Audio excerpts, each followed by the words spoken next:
Hello students, welcome to the channel mathematics Ganit Sangrah. आज हम देखने वाले हैं partial differential equation in one stroke. Okay, तो मैं यहाँ पे डिफरेंट टॉपिक्स जो है पार्शियल डिफरेंशियल इक्वेशन के वो डील करने वाला हूँ। पहले तो हम डेफिनेशन से डील करेंगे, स्टैंडर्ड नोटेशन से डील करेंगे और उसके बाद देन लैग्रेंजेस फॉर्म को हम कैसे सॉल्व करते हैं, higher order equation with constant coefficient PD हम कैसे सॉल्व करते हैं, और फिर हम देखने वाले हैं सेपरेशन ऑफ मेथड से फिर हम पीडी कैसे सॉल्व करते हैं। We will see the application of Laplace transform then to solve the partial differential equation। और मैंने एक दो टॉपिक भी इसमें कवर करवाए हैं। So let us proceed here with the definition first of all, definition of partial differential equation that we are going to see first of all। और उसके बाद हम define करेंगे it is order of differential equation और उसके बाद हम define करेंगे it is degree of differential equation। Okay, so one by one we'll do this, we'll define this quantity। So definition में पहले तो मैं आपको एक एग्जांपल यहाँ पे लिख देता हूँ जिससे आपको चीज़ें क्लियर हो जाएगी कि पार्शियल डिफरेंशियल इक्वेशन हम किसे कहते हैं। जैसे अगर मैं यहाँ पे ये जो इक्वेशन लिख रहा हूँ del square Z by del X square, suppose 4 times of we are having del square Z by it is del x del Y and then plus we are having suppose del square Z by it is del Y square. Okay, which is equals to suppose we take one some function of it is x and y, it is sine of we take it is 2x plus it is y। so this equation is said to be a partial differential equation। अब इसको हम partial differential equation क्यों कह रहे हैं, देखिए according to the definition an equation involving partial derivatives of a function of two or more independent variables is called partial differential equation। अगर function में दो या दो से ज्यादा इंडिपेंडेंट वेरिएबल के वेरिएबल्स हैं, ओके, उनके डेरिवेटिव्स है, so then that equation is said to be a partial differential equation. तो यहां पे आप चेक कीजिए z हमारा डिपेंडेंट वेरिएबल है और x और y इंडिपेंडेंट वेरिएबल है, तो दो इंडिपेंडेंट वेरिएबल यहां पे आ रहे हैं, therefore it is said to be a partial differential equation. ऐसा सपोज आपको क्लियर है, दो से ज्यादा भी रह सकते हैं, दो भी रह सकते हैं, सो मिनिमम है कि आपके दो इंडिपेंडेंट वेरिएबल उस इक्वेशन में होने चाहिए। नाउ उसके बाद हम डिफाइन करते हैं it is order of differential equation. Now order हम कैसे डिफाइन करते हैं, the order of partial differential equation is the order of highest partial derivative appearing in the equation. अब यहां पे आप देखिए highest order partial derivative appearing in the equation मतलब क्या है, इट इज 2। इसका देखिए आप ये फर्स्ट टर्म में सेकंड ऑर्डर डिफरेंशियल कोएफिशिएंट मेरे पास है, यहां पे भी सेकंड ऑर्डर है और यहां भी सेकंड ऑर्डर है, so order for this equation will be it is what 2। Okay, वैसे फिर हम डिफाइन करते हैं डिग्री। डिग्री कैसे डिफाइन करते हैं, the degree of partial differential equation is the exponent of highest order partial derivative in the equation. So आपको highest order partial derivative देखना है तो यहाँ पे तीनों ही टर्म में सेकंड ऑर्डर है, इनका एक्सपोनेंट देखना है। एक्सपोनेंट मतलब इट इज व्हाट पावर, सो इसका पावर कितना आ रहा है, इट इज व्हाट 1। यहां भी अगर हम देखेंगे इसका पावर कितना आ रहा है, that is exponent is what 1, यहां भी 1, so degree of this partial differential equation will be it is what 1। ठीक है, तो आई सपोज आपको क्लियर है डेफिनेशन क्या होता है, ऑर्डर क्या होता है और डिग्री क्या होती है पार्शियल डिफरेंशियल इक्वेशन की। अब कुछ स्टैंडर्ड नोटेशंस है उसे भी हम देख लेते हैं। उसके लिए मैं यहाँ पे एक फंक्शन कंसिडर करता हूं, suppose z is a function of it is two variable, it is x and y। Okay, ये मेरे दो वेरिएबल का फंक्शन हो गया। Then later on I define some standard notation that is small p हम define करते हैं, it is del z by del x। Okay, मतलब मैं अगर z को डिफरेंशिएट करता हूं partially with respect to dx, उसे हम लिखते हैं del z by del x और उसको हम डिनोट करते हैं स्मॉल p से। वैसे फिर हम डिनोट करते हैं स्मॉल q को by it is del z by del y, that is partial differentiation of the z with respect to the y। Then we are having the three more notation, it is pq, then it is we are having r, that will be defined as it is del square z by it is del x square, okay, and then s we take as it is del square z by it is del x del y, and t we take as it is del square z by del y square। So ये standard notation से आपको याद रखने पड़ेंगे p q r s t, अगर आपको आता है तो that means this quantities we can use, that is del Z by del x del Z by del Y. Okay, so ये सपोज क्लियर है ये स्टैंडर्ड नोटेशन आपको, बिकॉज इसको हम अभी यूज करने वाले हैं नेक्स्ट टॉपिक में, ये स्टैंडर्ड नोटेशन जहां पे हम सॉल्व करने वाले हैं Lagrange's form. Lagrange's form that is P P plus Q Q equals to R, ये है first order first degree partial differential equation. तो यहाँ पे वन बाय हम टॉपिक को देखते हैं। So let's proceed further for the Lagrange's form. So here we start a solution of Lagrange's form that is P P plus Q Q equals to R. और आपको यहाँ पे नोट क्या करना है, ये जो कैपिटल P है, कैपिटल Q और capital R, these are the functions of it is X Y and Z, इसके ये फंक्शंस होते हैं। और स्मॉल पी और क्यू मैं आपको बताया स्टैंडर्ड नोटेशन सभी, small P stand for it is what, del Z by del X, and small Q stand for yes what is it is del Z by del Y. Okay, ये standard notations है।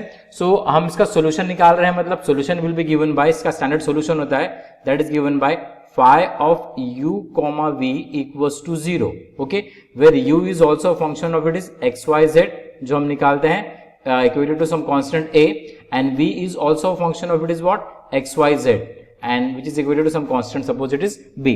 तो solution of this Lagrange's form is nothing but phi of u v equals to 0, ये आपको याद रखना है। और साथ ही साथ एक चीज और आपको याद रखनी है कि सोल्यूशन हम ऐसा भी लिख सकते हैं, और एक और तरीका है सोल्यूशन लिखने का, it is what, u equals to some function of, suppose it is function of v ले सकते हैं हम, या फिर v को भी हम लिख सकते हैं it is some function of it is u, इस तरह से भी हम सॉल्यूशन लिखते हैं। तो ये तीन तरीके हैं सॉल्यूशन लिखने के लैग्रेंजेस फॉर्म के, तीनों में से आप कोई भी अडॉप्ट कर सकते हैं, phi of u v equals to 0, या फिर u equals to f of v, या फिर v equals to it is g of u। Okay, anything you can adopt, this f and g are the nothing but the arbitrary function that we are taking. आप इसमें कोई भी function इस तरह से define कर सकते हो, ले सकते हैं, ठीक है। तो हमारा फर्स्ट जॉब क्या रहेगा, फिर आपको u और v ये दो क्वांटिटी निकालना है, सॉल्यूशन निकालना मतलब आपको ये दो क्वांटिटी निकालना है। अभी दो क्वांटिटी हम कैसे निकालते हैं देखते हैं। So for finding the solution, what we do here, first job is to write down it is auxiliary equations और subsidiary equations for this Lagrange's form। वो हम कैसे लिखते हैं देखिए, वो आपको याद रखना पड़ेगा, that we write as it is dx upon the capital P which is equals to, we equate dy upon that capital Q equals to dz upon that RHS part, that is capital R. This P, Q, R are the functions of it is what, x, y, z. तो इसे हम कहते हैं it is what, auxiliary equation for Lagrange's form. Okay, पहला जवाब आपको ये लिखना है। अब using this auxiliary equation we find out it is what, u and v, मतलब दो solution आपको निकालना है। अब उसके अलग अलग तरीके हैं। सो पहला तरीका हमारा होता है it is what, method of grouping करके। Okay, so method of grouping में हम क्या करते हैं, we just group here two ratio for solving that auxiliary equation. So method of grouping हम यहाँ पे यूज करेंगे, यूज कर सकते हैं। ओके, पहले तो आपको मेथड ऑफ ग्रुपिंग से ही चेक करना है कि वो सॉल्व होता है कि नहीं।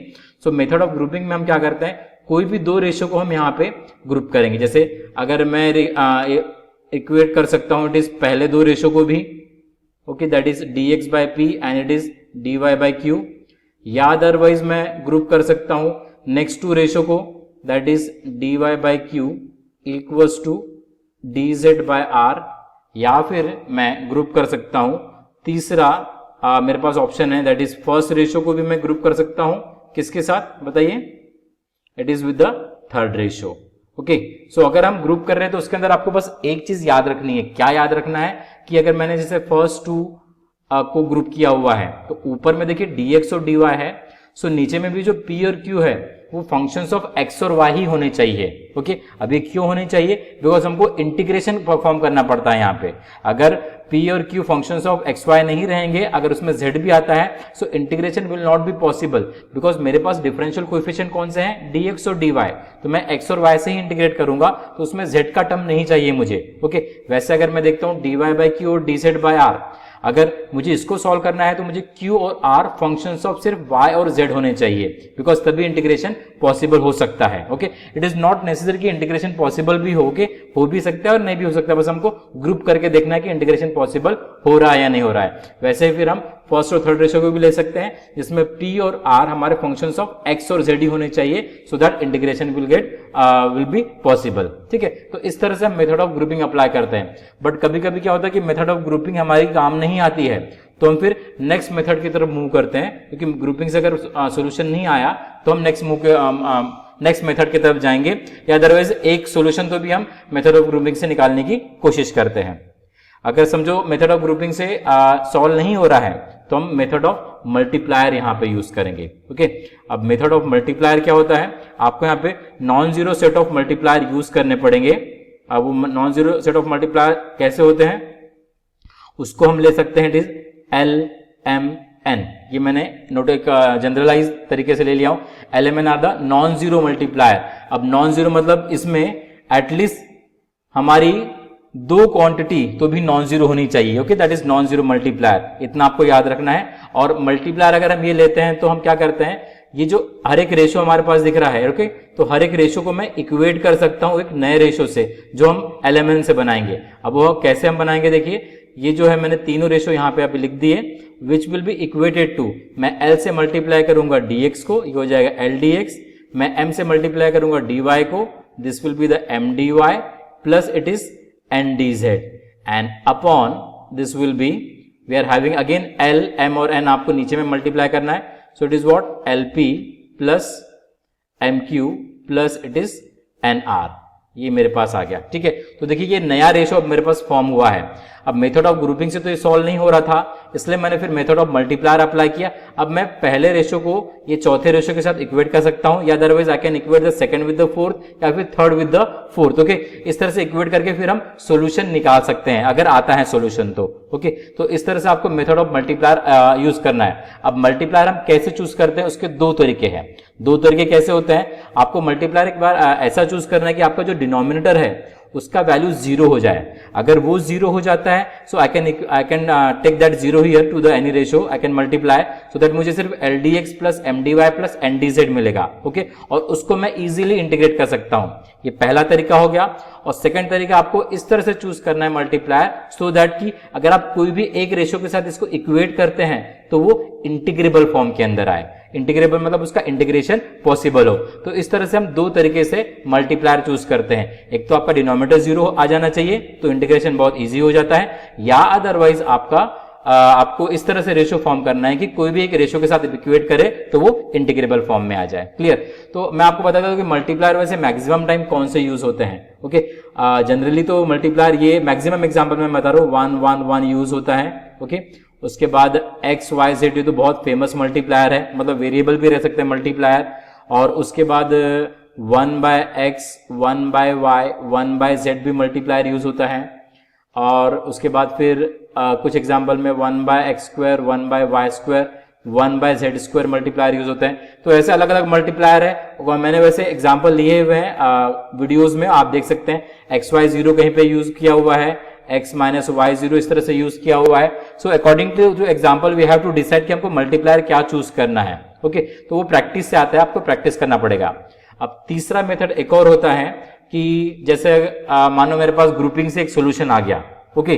ग्रुपिंग से मैंने एक सोल्यूशन निकाला तो मैं उस सोल्यूशन का यूज करके फिर मैं सेकंड सोल्यूशन निकालूंगा। मतलब what we do here, we find the second solution by using the first solution, okay. We find it is second solution by using first solution, ऐसा भी हम कर सकते हैं। तो मतलब आपने u निकाल लिया है और आपको v निकालना है तो आप इस तरह से कर सकते हैं। सो ग्रुपिंग से आपने एक बार सपोज निकाल लिया सॉल्यूशन, उसका यूज कीजिए और उसके बाद सेकंड सॉल्यूशन निकालिए फिर से इन रेशो का यूज करके, या अदरवाइज मेथड ऑफ मल्टीप्लायर से एक सॉल्यूशन निकाल लीजिए और उसके बाद उसका यूज कीजिए और फिर इस रेशो का यूज कीजिए, ओके, इन रेशो का, और वहां से फिर आप सेकंड सॉल्यूशन निकालिए। ये आपको प्रॉब्लम में इजीली समझ जाएगा कि हम किस तरह से पहले सॉल्यूशन का यूज करते हैं सेकंड सॉल्यूशन निकालने के लिए, ठीक है।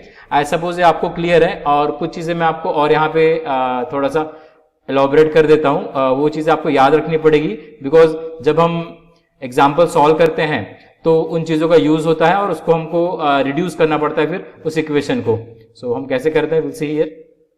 आपको दो चीजें याद रखनी है कि it is differential of x into Y. इस क्वांटिटी को हम लिखते हैं x into D Y plus Y into it is what is it dx। ये हमारा प्रोडक्ट रूल ऑफ डिफरेंशिएशन के अंदर आता है, okay. It is the product rule we are having.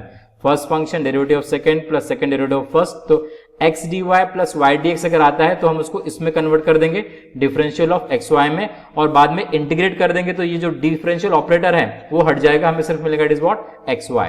Similarly हम क्वोशिएंट रूल भी अप्लाई करते हैं एग्जांपल सॉल्व करने में। That is differential of x by y, ये क्या होगा, it is denominator derivative of numerator minus the numerator derivative of denominator upon that denominator square, okay. इससे हम कहते हैं it is what quotient rule for the differentiation. So इसको आपको याद रखने का, इस तरह का टर्म अगर आता है y dx minus X D Y upon Y square, तो उसको हम रिप्लेस कर सकते हैं differential of x by y से, और बाद में इंटीग्रेट कर लेंगे तो हमको सिर्फ क्या मिलेगा, x बाय y। तो आपको दो चीजें याद रखनी है, अगर प्लस आ जाता है तो प्रोडक्ट रूल लगाना है, और अगर बीच में माइनस आता है तो आपको क्वोशिएंट रूल का यूज करना पड़ेगा। ये क्लियर है सपोज, ठीक है। तो इस तरह से हम सॉल्व करते हैं, it is what, Lagrange's form को। मैंने एग्जांपल्स लिए हैं वीडियोस में, आप उसको देख सकते हैं। नाउ हम प्रोसीड करते हैं नेक्स्ट हमारे टॉपिक की ओर, that is solving the higher order differential equation with constant coefficient. It is also called as the homogeneous partial differential equation. Now let us start the homogeneous linear partial differential equation with constant coefficients. So इस type के equations को हम कहते हैं homogeneous linear partial differential equation. So linear इसलिए because degree for the each term it is coming to be the 1, और हर एक term का डिग्री सेम है, इसलिए it is what, homogeneous. Homogeneous linear partial differential equation, it is of higher order because degree is n here, that is greater than 1 we consider, and with constant coefficient. मतलब ये जो a0, a1 और a2 और an है, these are nothing but the constant quantity with RHS as a function of independent variable that is x and y। तो इसको solve करने के लिए पहले तो हम इसको सिंबॉलिक फॉर्म में लिखते हैं। सिंबॉलिक फॉर्म में लिखने के लिए हम क्या करते हैं, I use that del by del x as it is d, and I replace the del by del y it is as d dash, ठीक है। तो इसका सिंबॉलिक फॉर्म कैसा हो जाएगा, उसे हम ऑपरेटर नोटेशंस भी कहते हैं। That will be written as a0 it is d to the power n plus a1 d to the power n minus 1, here it will be d dash because y है यहाँ पे del y, plus it is then a2 d to the power n minus 2, this will be we are having it is what, del y square, sorry यहाँ पे थोड़ा mistake हुआ था लिखने में, then this is a d dash square plus it goes so on plus it is what, an d dash to the power n, and the z is common we have taken from each term and equated to it is what, function of it is x and y। ये हमारा हो गया, it is what, operator notations given equation का। तो जब भी हम solve करते हैं ऐसे इक्वेशंस को, तो उसको पहले आपको ऑपरेटर नोटेशन में डालना पड़ता है बाय यूजिंग दिस सिंबल। ये स्टैंडर्ड नोटेशंस है। अब उसके बाद हम क्या करते हैं, हमारे कन्वीनियंस के लिए हम इसको ले लेते हैं function of D and D dash. ये जो कंप्लीट क्वांटिटी है इसको मैंने डिनोट कर दिया फंक्शन ऑफ डी और डी डैश से, it is into z equals to a f of xy। Is it okay? Now we have reduced this complete equation into a very simpler form। बहुत simple form में हमने इसको reduce किया हुआ है, and solution for this equation will be given by z equals to it is cf plus it is pi। Okay, cf stand for what, cf stand for it is a complementary function. So यहां पे दो complementary function, यहाँ पे जो solution है वो दो चीजों को लेकर कंस्टिट्यूट करता है, एक CF that is complementary function, और दूसरा it is PI that is particular integral. So यहां पे हम चेक अभी देखने वाले कि हम कैसे कॉम्प्लीमेंट्री फंक्शन निकालते हैं और कैसे पर्टिकुलर इंटीग्रल निकालते हैं। Now according to the nature of auxiliary, according to the nature of the roots of auxiliary equation हम कॉम्प्लीमेंट्री फंक्शन लिखते हैं, और जैसा RHS होता है accordingly that we find out the particular integral. So let's proceed for finding it is what, complementary function कैसे हम निकालते हैं। So we will see here it is rules to find CF that is complementary function. तो उसके पहले आपको याद रखना पड़ेगा कि हमने जो इक्वेशन लिया था that is function of d and d dash z equals to f of x y, जो इक्वेशन को रिड्यूस किया था वो ये था, ठीक है। तो इसमें हम क्या करते हैं, जो फंक्शन ऑफ d और d डैश है इसमें मैं d को रिप्लेस करता हूं m से और d डैश को 1 से, और वहां से हम ऑक्सिलरी इक्वेशन निकालते हैं, और बाकी ये क्वांटिटी हम नहीं लिखने वाले हैं। सो हम लिखेंगे it is f of it is m, 1 equals to 0। इसे हम कहते हैं it is what, auxiliary equation। now we find out the roots of this auxiliary equation। अब रूट्स हम निकालेंगे, जैसे अगर मेरे पास क्वाड्रेटिक इक्वेशन आता है तो उसके 2 रूट्स रहेंगे, अगर क्यूबिक आता है तो उसके 3 रूट्स रहेंगे। Accordingly we find out the roots. यहाँ पे हमने nth डिग्री इक्वेशन लिखा था, तो we are having it is what, n roots will be there, okay. But हम हमारे कन्वीनियंस के लिए यहाँ पे 3 रूट से ही डील करते हैं। Suppose we are having the 3 roots for this auxiliary equation.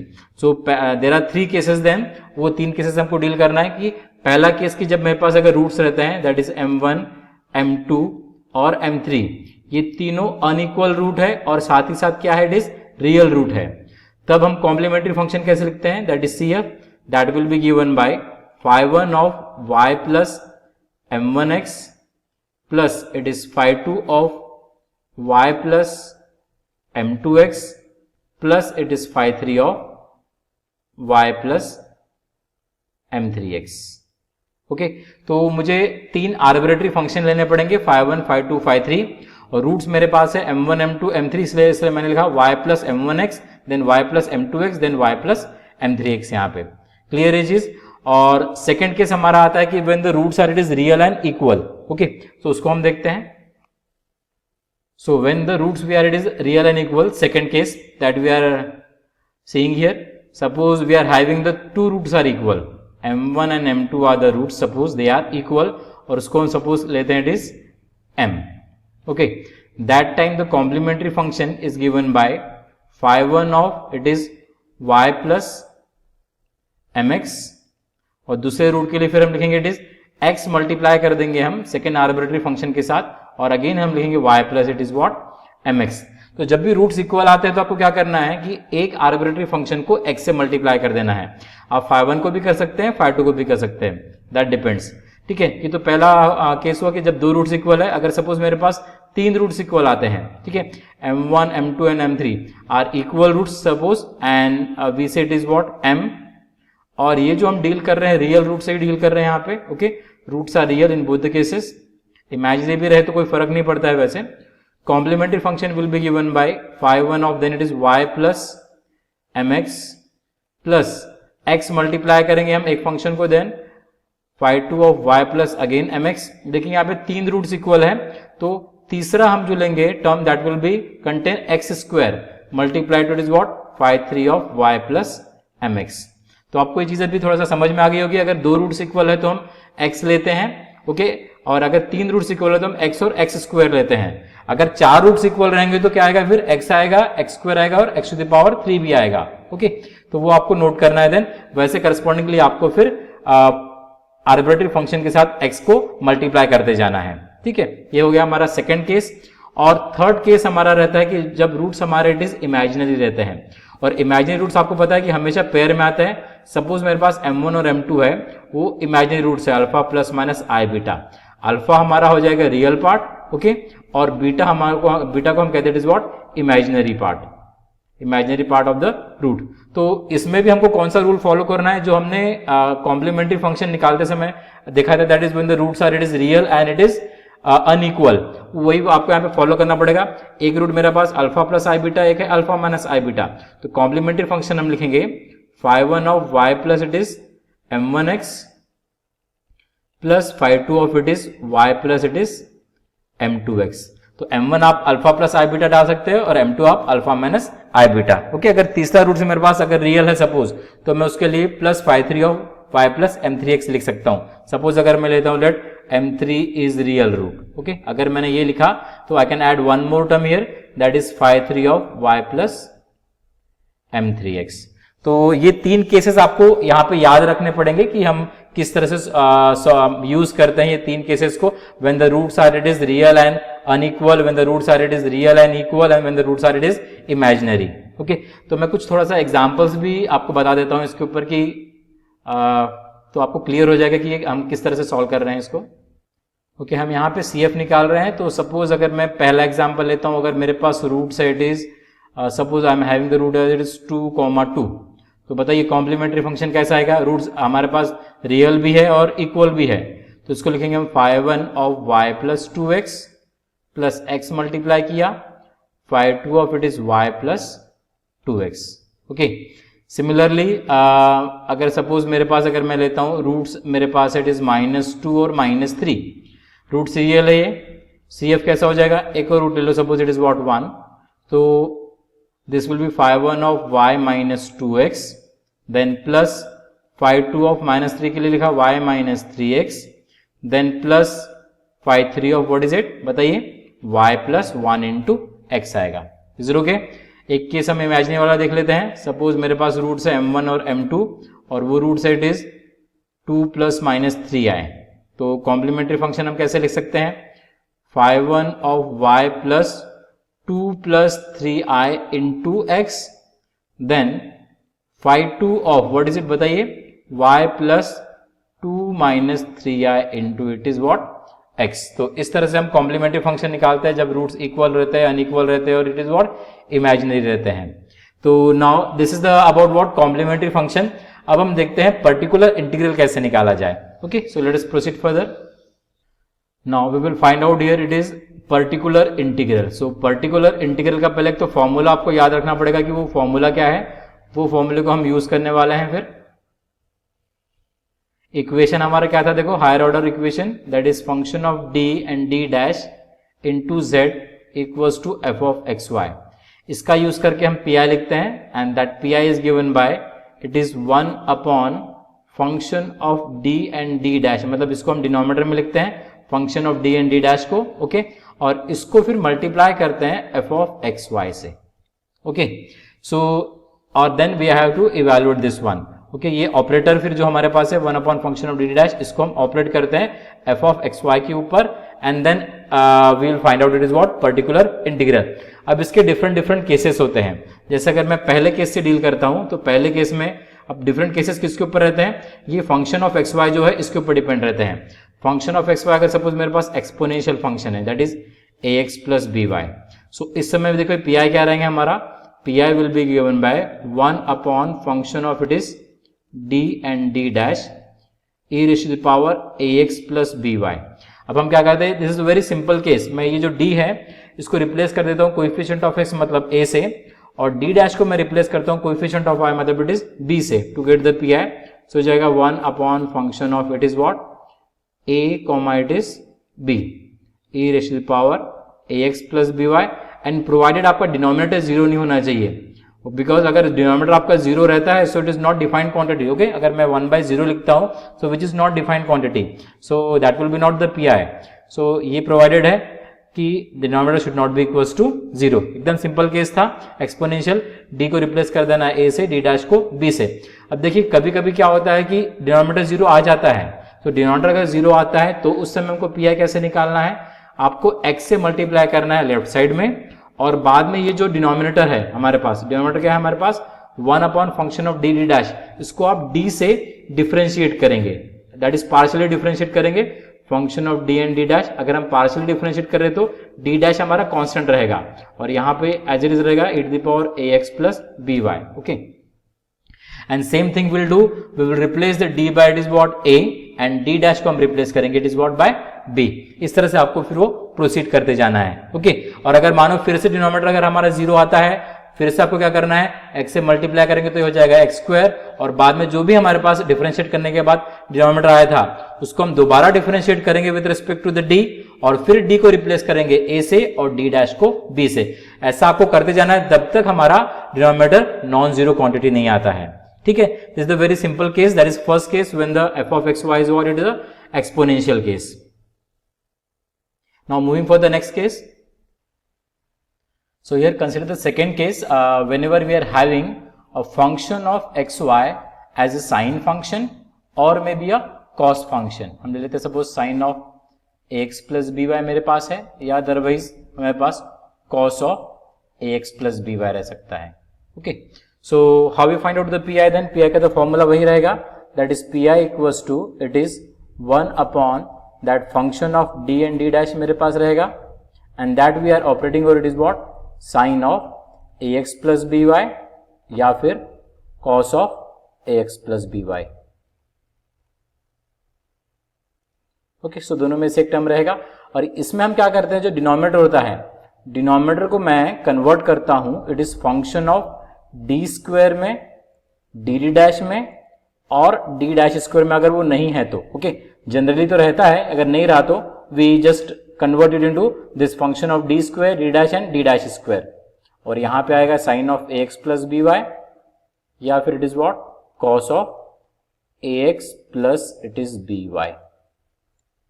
Now देखिए हम इसको कन्वर्ट कैसे करते हैं, अगर नहीं है तो आपको बस d से मल्टीप्लाई और डिवाइड करना पड़ता है, तो इस फॉर्म में वो कन्वर्ट हो जाता है अगर नहीं है तो। ओके, अगर है तो इट्स वेल एंड गुड। और उसके बाद हम क्या करते हैं, ये जो डी स्क्वायर होता है उसको रिप्लेस करते हैं it is by minus A square से, डी डैश को रिप्लेस करते हैं माइनस ए बी से, और डी डैश स्क्वायर को हम रिप्लेस करते हैं माइनस डी स्क्वायर से। Okay, and then we operate over it is what sine of it is A x plus B Y, या फिर हम ऑपरेट करते हैं उसको cos of A x plus B Y के ऊपर। Is it okay? तो आपको ये याद रखना है बस कि हम D square minus A square से रिप्लेस कर रहे हैं, D dash minus A B से रिप्लेस कर रहे हैं, और D dash square minus B square से। अब ए और बी क्या है? कोएफिशिएंट ऑफ एक्स मतलब a, coefficient of b sorry coefficient of x is what a and coefficient of y is what it is b. ये आपको याद रखना है। एंड प्रोवाइडेड ये जो डिनोमिनेटर है वो आपका जीरो नहीं आना चाहिए, मतलब phi of minus A square minus A B and minus B square, this should not be equal to zero. अगर जीरो आता है तो क्या करना है, मैंने अभी आपको बताया था प्रीवियस केस में, अगर जीरो आता है तो इसको आप डी से डिफरेंशिएट कीजिए। ओके, इसको आपने डी से फिर डिफरेंशिएट किया और उसके बाद फिर से वही कीजिए, आप डी स्क्वायर को रिप्लेस कीजिए माइनस ए स्क्वायर से, डी डैश को रिप्लेस कीजिए माइनस ए बी से, और डी डैश स्क्वायर को रिप्लेस कीजिए माइनस बी से, और साइमल्टेनियसली एक्स से मल्टीप्लाई कर देना है लेफ्ट साइड में। ओके, और चेक करना है फिर से कि वो जीरो आ रहा है नहीं। अगर फिर जीरो आया फिर से आप एक्स से मल्टीप्लाई कर दीजिए, फिर ये हो जाएगा एक्स स्क्वायर, फिर से डी से डिफरेंशिएट कीजिए और वही चीज कीजिए, that is D square is replaced by minus A square, then D D dash is replaced by what is it, minus of A B, and D dash square is replaced by minus B square. ये आपको करना है, एकदम simple case है वैसे ये वाला भी। ओके, आई सपोज ये क्लियर है। नाउ नेक्स्ट केस की तरफ मूव करते हैं। ओके, थर्ड केस देखते हैं। थर्ड केस में हमारे पास फंक्शन ऑफ एक्स वाई क्या रहेगा, it is X to the power m और y to the power n। Okay, और जिसके अंदर हमारा ये जो m और n है they are the positive integer, हम बोलेंगे where m and n are being positive integer.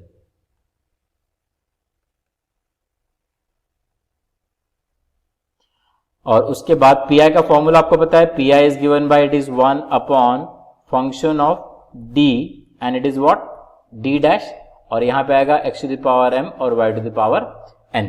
Zero के, और इसके बाद फिर हम क्या करते हैं, ये जो पावर ऑफ x और पावर ऑफ y जो है m और n, इसको हम ऑब्जर्व करते हैं एंड अकॉर्डिंगली फिर हम बायनोमियल एक्सपांशन लगा के ये जो डिनोमिनेटर है उसको एक्सपांड करते हैं। तो इसको हम कैसे एक्सपांड करते हैं, एक तो इसको हम 1 plus function of d by D dash में एक्सपांड करते हैं। ओके, या अदरवाइज हम इसको करते हैं 1 plus function of it is d dash by D के अंदर हम इसको एक्सपांड करते हैं। ओके, और उसके बाद ये जो क्वांटिटी है इसको हम ऊपर में लेके जाते हैं विथ नेगेटिव इंडेक्स और बायनोमियल एक्सपांशन यहाँ पे एक्सपांड करेंगे। अब हम यहाँ पे कब इसको अप्लाई करते हैं, ये दो चीजें वो हम देखते हैं। देखिए, अगर हमको 1 plus function of d by D dash में करना है, ये हम कब करेंगे, जब भी m लेस देन n रहेगा। m लेस देन n का मतलब क्या होता है, power of x is less than power of y। उस समय हम जो डिनोमिनेटर है उसको 1 plus function of d by D dash में कन्वर्ट करेंगे by taking the d dash term common.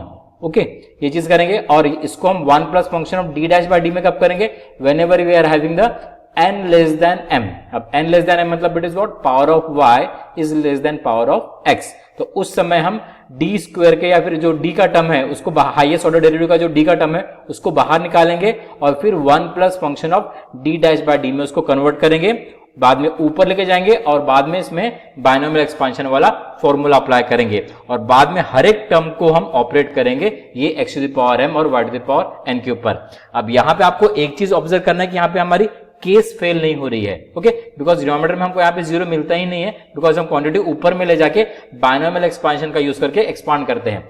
अब बायनोमियल एक्सपांशन मतलब आपको क्या करना पड़ेगा, आपको ये दो फॉर्मूले याद रखने हैं, 1 plus X to the power minus 1 that is 1 minus X plus X square minus X cube plus it goes so on. Okay, और वैसे फिर 1 minus X to the power minus 1 ये होता है, it is what, 1 plus X plus it is X square plus X cube plus it goes so on. तो ये दो फॉर्मूले आपको याद रखना है and using that to formula हमको ये क्वांटिटीज यहाँ पे एक्सपांड करती है ऊपर में नेगेटिव इंडेक्स में ले जाने के बाद। ओके, बायनोमियल एक्सपांशन से। तो आई सपोज आपको थर्ड केस भी क्लियर हो गया।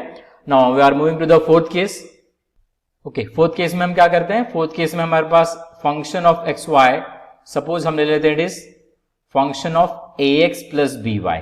ओके, अब ये function of A x plus B y हमने लिया है, तो ये फंक्शन आप जनरलाइज तरीके से कुछ भी ले सकते हैं, जैसे मैंने ये ले लिया X plus B Y to the power m, ये ले सकता हूं, या अदरवाइज जो मैंने अभी एक्सपोनेंशियल फंक्शन था देखा था एक्स प्लस बी वाई, उसको भी हम function of X plus B Y बोल सकते हैं, या अदरवाइज साइन फंक्शन अगर हम ले लेते हैं sine of A x plus B Y. Okay, इसको भी हम function of it is ax plus B Y बोल सकते हैं, या otherwise cos of ax plus B Y.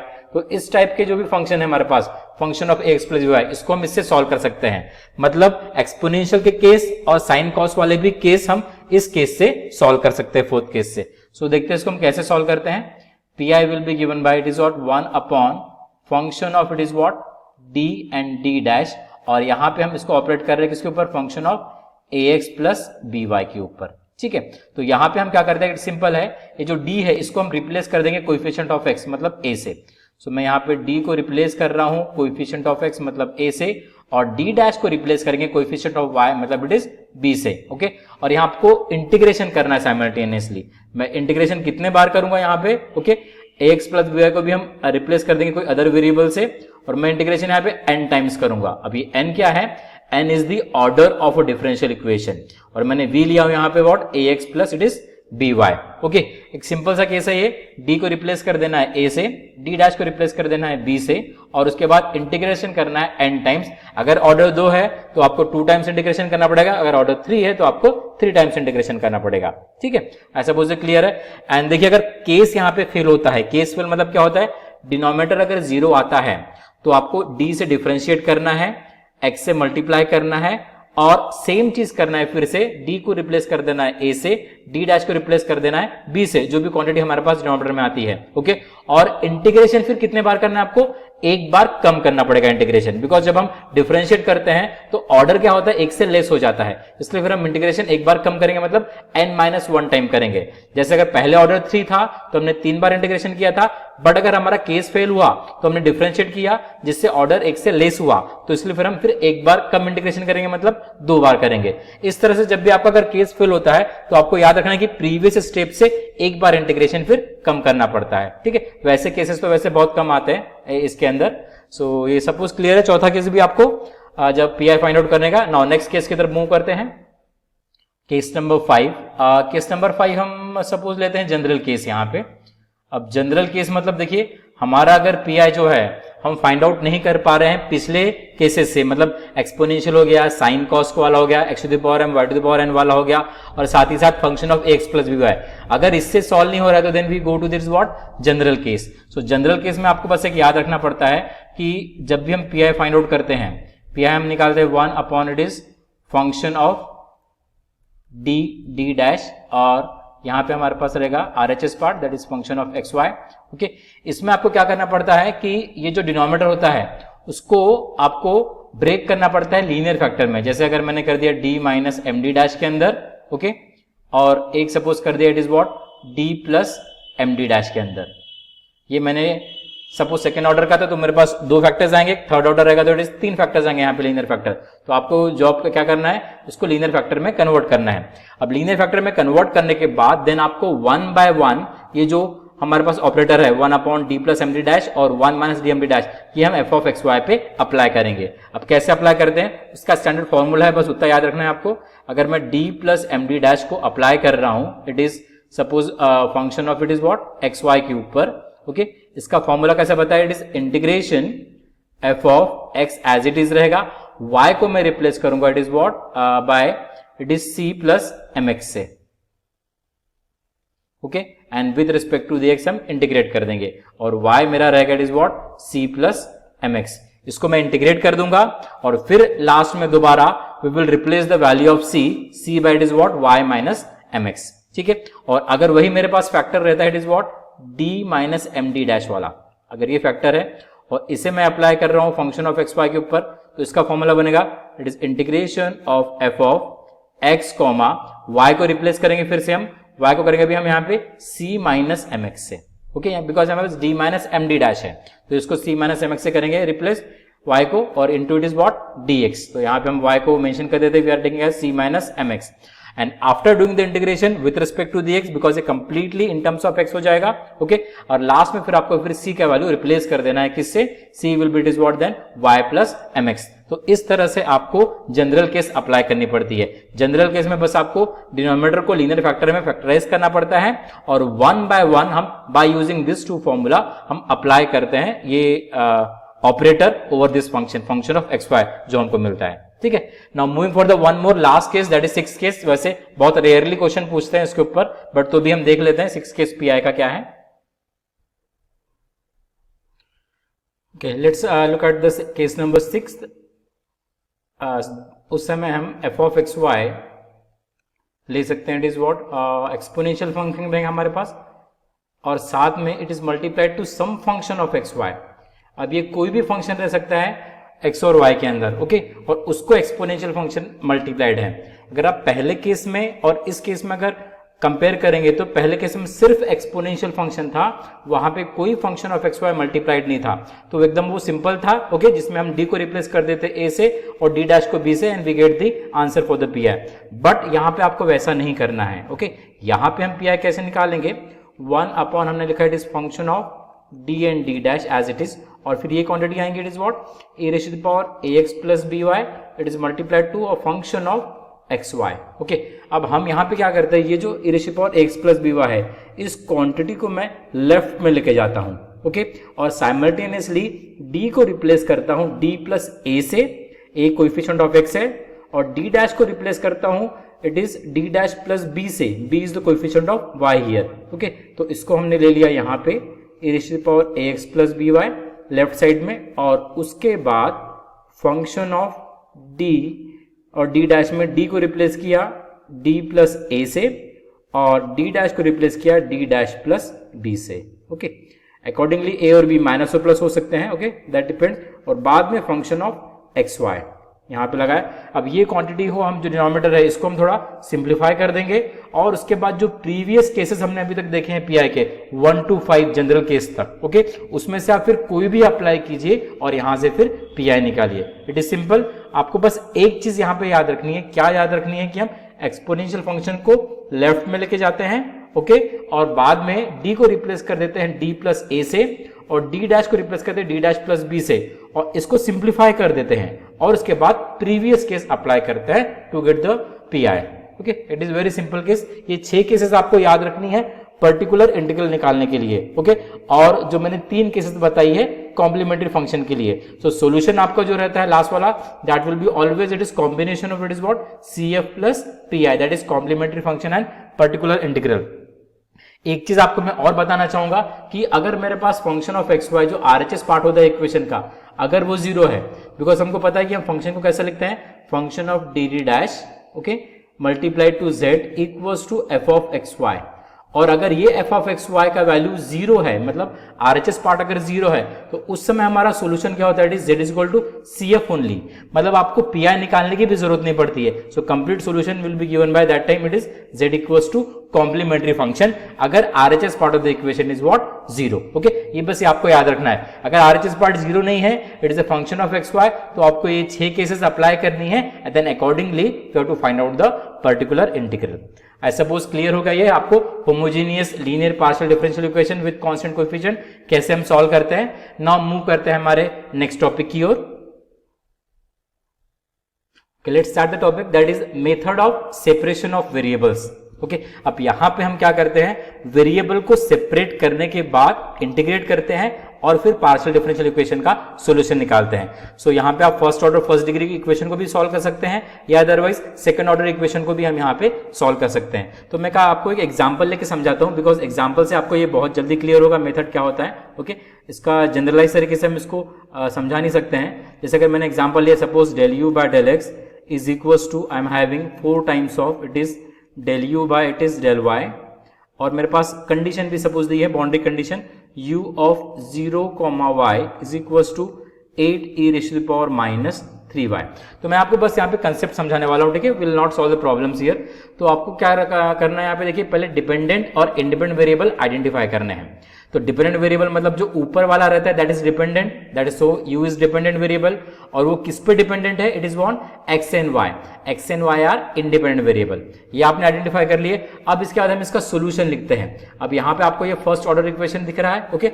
इसका सोल्यूशन हम कैसे लिखते हैं, u equals to capital X and capital Y।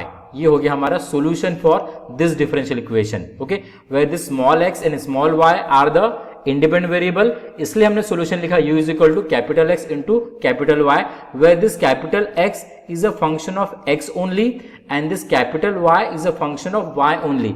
Capital X is the function of small x, okay, and capital Y is a function of small y. ये आपको याद रखना है. अब उसके बाद आपको ये जो गिवन इक्वेशन है, इक्वेशन नंबर 1, इसका यूज करना है और इक्वेशन 2 का यूज करना है, और वहां से फिर आपको एक नया इक्वेशन फॉर्म करना है. जैसे अगर मैं del u by del x बोलता हूं, मतलब u को मैं x से डिफरेंशिएट कर रहा हूं, ओके. अगर मैं u को x से डिफरेंशिएट कर रहा हूं तो उसको मैं लिख सकता हूं it is what, x dash y, okay. मैंने यहाँ पे x से डिफरेंशिएट किया. देखिए अगर ये x और y इंडिपेंडेंट फंक्शन है, x is the function of x only, y is the function of y only, तो यहाँ पे सिर्फ x डिफरेंशिएट होगा, y एज इट इज रहेगा. Now which is equals to 4 times, फिर मैं u को y से डिफरेंशिएट करता हूं तो उसको हम कैसे लिखेंगे, it is x y dash, okay. और आपको चीजें याद रखनी है यहाँ पे, x डैश का मतलब होता है it is what, dx by dx, मतलब कैपिटल x को स्मॉल x से आप डिफरेंशिएट कर रहे हो रही ordinary, because capital x is the function of x only. वैसे फिर हम कहते हैं capital y dash that is nothing but it is what, dy by dy, okay. So accordingly we have to go here कि independent variable कौन से हैं. अब उसके बाद हमारा प्रोसीजर स्टार्ट होता है. हमारा मेथड का नाम क्या है, it is separation of variable, मतलब हमको वेरिएबल सेपरेट करना है. तो यहां पे अगर आप इस इक्वेशन में देखेंगे आपको वेरिएबल कौन कौन सी दिख रहे हैं, x और y, तो इसको हम सेपरेट कर देते हैं. तो इसको अगर मैंने सेपरेट किया तो इसको लिख सकता हूं मैं x dash upon it is x लिख लेते हैं, एंड इसको लिख लेते हैं what, 4y dash upon it is y. आप 4 को यहां भी लेके आ सकते हैं, या अदर ऐसा भी लिखा तो भी चलेगा. तो यहां पे हमने वेरिएबल को सेपरेट किया हुआ है, ओके. वेरिएबल सेपरेट करने के बाद हम क्या करते हैं, इसको इक्वेट करते हैं सम कांस्टेंट k के साथ, because x is the function of x only, y is the function of y only, तो इसको हम इस तरह से k से डिनोट कर सकते हैं, k कांस्टेंट से, ओके. अब इसके बाद हमारा प्रोसीजर स्टार्ट होता है.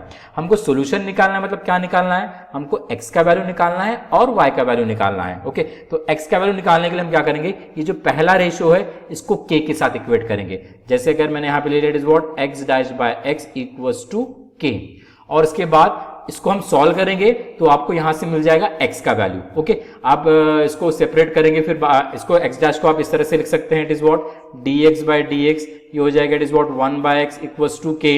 और फिर यहाँ पे दोबारा आप वेरिएबल को सेपरेट कीजिए, यहाँ पे कैपिटल x और स्मॉल x को आप सेपरेट करेंगे तो ये मिल जाएगा dx by x equals to it is what, k into dx. इसको इंटीग्रेट कर दीजिए, ये हो जाएगा it is what log x into it is what kx plus it is some constant of integration, suppose it is log of c1, और इसको solve करके आप यहां से x का वैल्यू इजीली निकाल सकते हैं, ओके. वैसे फिर आपको y का वैल्यू निकालना है तो फिर से आप इक्वेट करेंगे सेकंड रेशियो को इस k के साथ, तो आपको वहां से y का वैल्यू मिलेगा. तो हम उसको लिख सकते हैं 4y dash by y equals to k. जैसे भी हमने यहां पे किया था, y डैश हमारा क्या था, it is what dy by y, उसको यहां पे प्लेस कर दो. बाद में वेरिएबल सेपरेट करो, कैपिटल Y और स्मॉल y को, फिर उसके बाद इंटीग्रेट कर दो, ओके. इंटीग्रेट करने के बाद आपको सॉल्यूशन आ जाता है. तो आपको x की वैल्यू मिल गई, y की वैल्यू मिल गई, और ये x और y की वैल्यू आप यहां पे सब्स्टिट्यूट कर देंगे तो आपको आ जाएगा सॉल्यूशन. अभी आ गया सॉल्यूशन. अब सॉल्यूशन फाइंड आउट करने के बाद आपको ये बाउंड्री कंडीशंस अप्लाई करनी पड़ती है, ओके. अब बाउंड्री कंडीशन में अगर आप ऑब्जर्व करेंगे, देखो हमें पता है u is a function of x and y, तो यहाँ पे x का वैल्यू हमको क्या लेना है 0, और y का वैल्यू y ही रखना है, और u का वैल्यू फिर आपको पुट अप करना पड़ेगा 8 e to the power -3y, okay.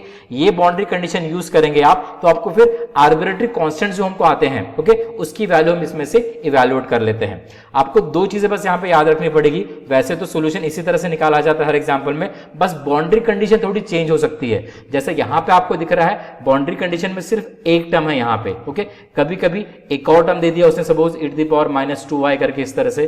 तो अगर दो टर्म देता है तब हमको ये जो सॉल्यूशन होता है, हमको जो मिला हुआ है, ये सॉल्यूशन को हमको दो पार्ट्स में लिखना पड़ता है. अगर यहाँ पे 3 टर्म्स है तो हमको सॉल्यूशन को 3 पार्ट्स में लिखना पड़ता है, एंड अकॉर्डिंगली फिर कंपेयर करके और ये वैल्यू सब्स्टिट्यूट करके हमको कांस्टेंट्स की वैल्यू निकालनी पड़ती है. आई सपोज ये क्लियर है, ठीक है. तो इस तरह से हम सॉल्व करते हैं example on method of separation of variable, मतलब आपको वेरिएबल को सेपरेट करना पड़ता है. डिपेंडेंट वेरिएबल और इंडिपेंडेंट वेरिएबल आइडेंटिफाई कीजिए, सॉल्यूशन लिखिए, गिवन इक्वेशन का यूज करके फिर आप उसको रेशियो के फॉर्म में कन्वर्ट कीजिए इस तरह से, और बाद में वेरिएबल सेपरेट करके you have to find out the answers, that is you have to find out the solution, okay. And according to the boundary condition आपको वैसे सॉल्यूशन को स्प्लिट करना पड़ेगा. अगर एक टर्म है तो आपको एज इट इज रखना है सॉल्यूशन, अगर दो टर्म आते हैं तो आपको दो टर्म में इसको स्प्लिट करना पड़ेगा सॉल्यूशन को, और उसके बाद आर्बिट्रेरी कांस्टेंट्स इवैल्यूएट करने पड़ेंगे. क्लियर है जी? So now okay, now let us see application of Laplace transform for solving partial differential equation. तो इसके पहले मैं एक थोड़ा सा कंसेप्ट समझा देता हूं थोड़ा सा आपको, एक डेफिनेशन। हम एक फंक्शन लेते हैं, suppose it is u of x t. Okay, हमने कैपिटल U फंक्शन लिया, it is function of two variable x and t, और इसका हम लेते हैं लैपलास ट्रांसफॉर्म अगर। So by definition of Laplace transformation इसको हम लिख सकते हैं integration 0 to infinity e raise to the power minus s t, और ये जो फंक्शन है ये एज इट इज अपेयर होता है इंटीग्रल के अंदर, it is u of x comma T and this is dt। तो आपको यहाँ पे चीजें क्या रखनी याद रखनी है, यहाँ पे बस दो वेरिएबल है x और t, और ये जो s है it is about parameter we are having, it is a constant quantity according to the example this get change. तो आपको याद रखना कि s will be a constant quantity, और आफ्टर इवेलुएटिंग दिस इंटीग्रल हमको मिलता है फिर function, it is function of two variable that will be nothing but it is what s और x का, बिकॉज हम t से तो इंटीग्रेट कर रहे हैं और t की लिमिट्स क्या है 0 और infinity, it is constant limit. तो इसको इंटीग्रेट करने के बाद आपको मिलेगा function of it is what x और s, उसको हमने डिनोट कर दिया u बार ऑफ xs से। ओके, सो आपको याद रखना है कि Laplace transformation of u of xt को हम लिखते हैं u बार ऑफ xs। यहां पे हम स्मॉल लेटर यूज कर रहे हैं और यहां पे हम कैपिटल लेटर यूज कर रहे हैं, कैपिटल U और ये स्मॉल u बार। ओके, सो और साथ ही साथ हम इसको ऐसा लिख सकते हैं simply Laplace transformation of u of xt is nothing but u bar of xs, या अदरवाइज हम इसका अगर इनवर्स लेते हैं L inverse of it is u bar of xs। Okay, मतलब मैं इसका अगर इनवर्स लैपलास ट्रांसफॉर्म लेता हूं that is nothing but that will be the u of x comma t, ये रहने वाला है। ओके, तो ये आपको याद रखना है फॉर्मूले के अंदर।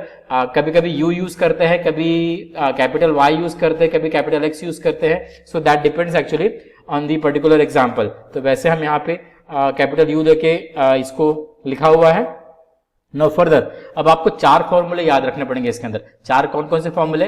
पहला formula that is Laplace transformation of it is del u by del t, ये बहुत इंपॉर्टेंट फॉर्मूला है। ओके, तो इसको आप याद रखेंगे, it is nothing but what s u bar of xs minus it is u of x comma 0।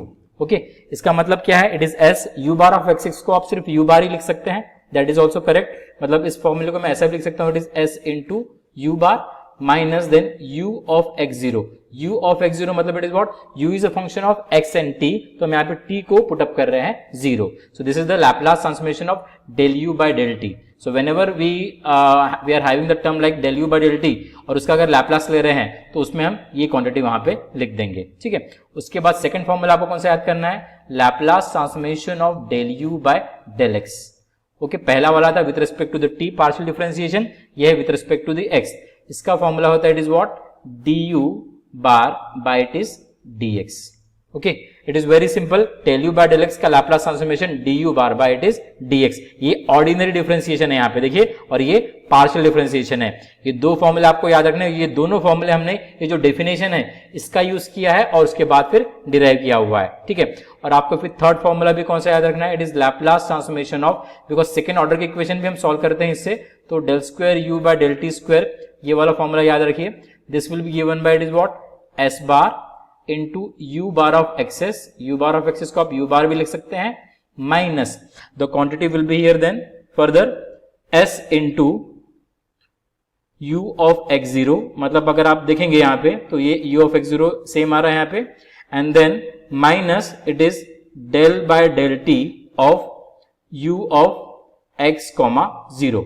अब फॉर्मूले को समझ लीजिए, देखिए यहाँ पे एस स्क्वायर से स्टार्ट किया, फिर डिक्रीज किया एस का पावर। ओके, वैसे आपको डिक्रीज करते जाना है, s square into u bar minus s into u of x0। U of x0 मतलब at t is equal to 0 में यू ऑफ xt की वैल्यू यहाँ पे लिखता हूं, और उसके बाद हम क्या करते हैं, we just take the differentiation of u of xt with respect to the t, और बाद में हम t equals to it is what 0 put up करते हैं। मतलब ये जो क्वांटिटी आपको दिख रही है, ओके, मैं इसी इक्वेशन को देखिए सिंपल फॉर्म में लिखता हूं, it is what S square into u bar minus this will be the same, it is S U of x0, और ये जो क्वांटिटी है इसको हम ऐसा भी लिख सकते हैं, this is nothing but we are having del u by del t at t equals to 0, इसको हम ऐसा भी लिख सकते हैं। ओके, एंड चौथा फॉर्मूला फिर आपको कौन सा याद रखना पड़ेगा? Fourth formula, that is nothing but the Laplace transformation of del u by it is sorry, del square u by it is del x square, second derivative with respect to the x,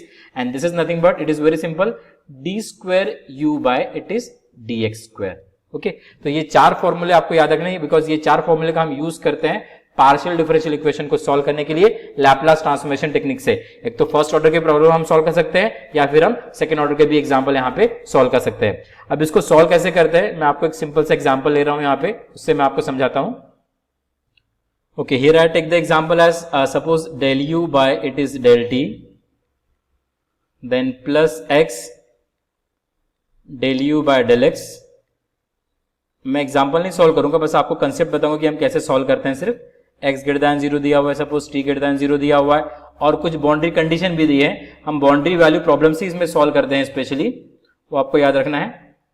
u of it is what 0, t equals to it is 0. अब देखिए, अब यहां पे इसको अगर हम solve करते हैं तो पहले तो आपको Laplace transformation given differential equation का ले लेना पड़ता है. ओके, तो मैंने अभी इसका फॉर्मूला बताया, इसका आपने लैपलास ट्रांसफॉर्मेशन, आपने del u by del t का लैपलास ट्रांसफॉर्मेशन लिया, वो क्या हो जाता है, it is what s into u bar minus u of x comma 0 plus x constant है हमारा, del u by del x का Laplace transformation du bar by it is what dx, और x एज इट इज लेते हैं हम, यहाँ पे 1 बचता है, 1 का लैपलास ट्रांसफॉर्मेशन होता है 1 बाय s. ठीक है, तो आपने पहले क्या करना है, लैपलास ट्रांसफॉर्मेशन गिवन इक्वेशन का ले लेना है. उसके बाद देखिए आपको कंडीशन दी हुई रहेंगी गिवन. ओके, ये कंडीशन का आपको यूज करना है और उसको यहाँ पे सब्स्टिट्यूट कर देना है और इक्वेशन को सिंप्लीफाई कर देना है. अब ये जो इक्वेशन है हमारा फर्स्ट ऑर्डर में आ गया, बिकॉज यहाँ पे first order partial differential equation था. अगर सेकंड ऑर्डर रहता तो हमारा ये इक्वेशन सेकंड ऑर्डर में आता था, तो अकॉर्डिंगली फिर हम उसको सॉल्व करते थे वो ऑर्डिनरी डिफरेंशियल इक्वेशन को. मतलब हम पार्शियल डिफरेंशियल इक्वेशन को ऑर्डिनरी डिफरेंशियल इक्वेशन में कन्वर्ट करते हैं by applying that is what Laplace transformation. Okay, और उसके बाद फिर हमारे जो कंसेप्ट है ऑर्डिनरी डिफरेंशियल इक्वेशन को सॉल्व करने वाले, वो हम अप्लाई करते हैं और उसके बाद हम निकालते हैं इट इज व्हाट u बार का वैल्यू. ओके, मतलब u बार ऑफ एक्सेस. तो u बार ऑफ एक्सेस अगर आपने निकाल लिया, कोई भी यहाँ पे x और x का फंक्शन रहने वाला है, और आफ्टर गेटिंग दिस वन फिर आपको पार्शियल फ्रैक्शन करना पड़ता है अगर s के टर्म्स अगर है तो, और उसके बाद इनवर्स लैपलास ट्रांसफॉर्म लेना पड़ता है. ओके, सो इनवर्स लैपलास ट्रांसफॉर्मेशन लेगा तो आपको फिर मिल जाएगा required solution that is u of x comma t. Is it clear? तो इस तरह से हम सॉल्व करते हैं. It is examples on partial differential equation by Laplace transform technique. Simple चीज है, पहले इक्वेशन को आपको लैपलास ट्रांसफॉर्म लेना है, अब फॉर्मूला अप्लाई कर देना है, और वो ऑर्डिनरी डिफरेंशियल इक्वेशन को सॉल्व करने के बाद आपको u बार की वैल्यू निकालना है. अब u बार में उसके बाद आपको पार्शियल फ्रैक्शन कर लेना है टर्म्स ऑफ s के, और उसके बाद आपको इनवर्स लैपलास ट्रांसफॉर्मेशन लेना है to get the required final answer. और अकॉर्डिंगली फिर आपको ये बीच में ऐसे कंडीशंस अप्लाई करते रहने पड़ते हैं. जैसे यहाँ पे u ऑफ 0 t दिया हुआ है, इसका आपने लैपलास ट्रांसफॉर्मेशन ले लिया तो ये हो जाएगा u of 0 s and that is nothing but the 0. तो ऐसे कंडीशंस आपको अप्लाई करके बाद में कांस्टेंट्स के वैल्यू जो रहते हैं, आर्बिट्री कांस्टेंट्स के वैल्यू, उसको इवैल्यूएट करते रहने पड़ते हैं. तो आई सपोज ये क्लियर हुआ कि हम कैसे सॉल्व करते हैं पार्शियल डिफरेंशियल इक्वेशन को लैपलास ट्रांसफॉर्म टेक्निक से. आपको चार फॉर्मूले याद रखने हैं. पहले आपको लैपलास ट्रांसफॉर्म लेना है, u बार निकालना है, उसके बाद इनवर्स लैपलास ट्रांसफॉर्मेशन लेना है, तो आपको required solution that is u of xt मिल जाएगा. ठीक है, so now moving for the next topic of this partial differential equation. Okay, let us proceed further for solving the partial differential equation by Charpit's method. So using this Charpit's method, what we do here, we find out it is nothing but the general method for finding the complete integral, that is also called as the complete solution of a non-linear partial differential equation of the type f of x y comma z comma p q equals to 0. अब देखिए, मैं आपको इसके पहले बता चुका हूं कि what is this p and q. Okay, p we know that z is a function of it is what f of x y. So यहाँ पे हम p is equal to del z by del x लेते हैं, q del z by del y लेते हैं, and then we are solving this non-linear partial differential equation by this Charpit's method. तो इसमें हमको करना क्या होता है, आपको सब्सिडरी इक्वेशंस बनाने पड़ते हैं, मतलब ऑक्सिलरी इक्वेशन. अब वो हम कैसे बनाते हैं, ओके, वो आपको याद रखना पड़ेगा. That will be given by it is dx upon, आपको लिखना पड़ेगा it is minus del f by it is del p, then dy upon, बस आपको यही चीजें याद रखनी पड़ेंगी यहाँ पे, minus it is del f by it is del q, then which is equals to dz upon, हम लिखेंगे it is minus p into del f by del p, and then minus q del f by del q. Okay, which is equals to, then we can write dp upon it is del f by del x plus p del f by del z, and this is equals to, I say it is dq upon del f by del y plus बताइए क्या रहेगा, it is q into del f by del z। Okay, ये 5 ratio हम form करते हैं। ये आपको f दिया हुआ है, f को मैं p से पार्शियली डिफरेंशिएट करता हूं और माइनस यहां पे मल्टीप्लाई कर देता हूं, तो ये dx के नीचे में लिखना है, dy के नीचे में minus del f by del q, means partial differentiation of the f with respect to the q।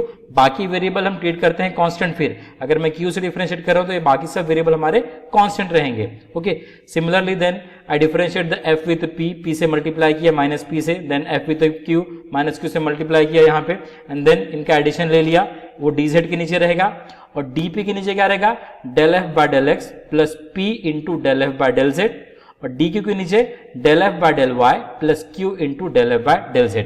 तो इस तरह से आपको ये सब्सिडरी इक्वेशंस या फिर हम इसको ऑक्सिलरी इक्वेशंस भी कहते हैं, these are nothing but the Lagrange's auxiliary equations we can say। and now what we do here, हम यहाँ पे कोई भी दो रेशियो को ओके इक्वेट करते हैं और उसको सॉल्व करते हैं, वो इंटीग्रेबल फॉर्म में आना चाहिए। मतलब आप फर्स्ट टू भी ले सकते हैं, फर्स्ट थर्ड आपके पास कॉम्बिनेशन है, फर्स्ट फोर्थ का भी है, फर्स्ट फिफ्थ का भी है, वैसे फिर यहाँ पे कॉम्बिनेशन बनता है second with the third, second with the fourth and second with the fifth. वैसे फिर आप इसको भी ले सकते हैं, that is third and fourth, third and it is what fifth, या फिर लास्ट में एक ऑप्शन और बचता है कि आप फोर्थ और फिफ्थ को भी ले सकते हैं। ओके, तो आपको इस तरह से चूज करना है कि वो पर्टिकुलर जो रेशियो है वो इंटीग्रेबल फॉर्म में आ जाए, मतलब उसका इंटीग्रेशन पॉसिबल हो, then that will be our required particular that will be required, then it is we say complete integral, that is complete solution for the given problem, that is for the given non-linear partial differential equation।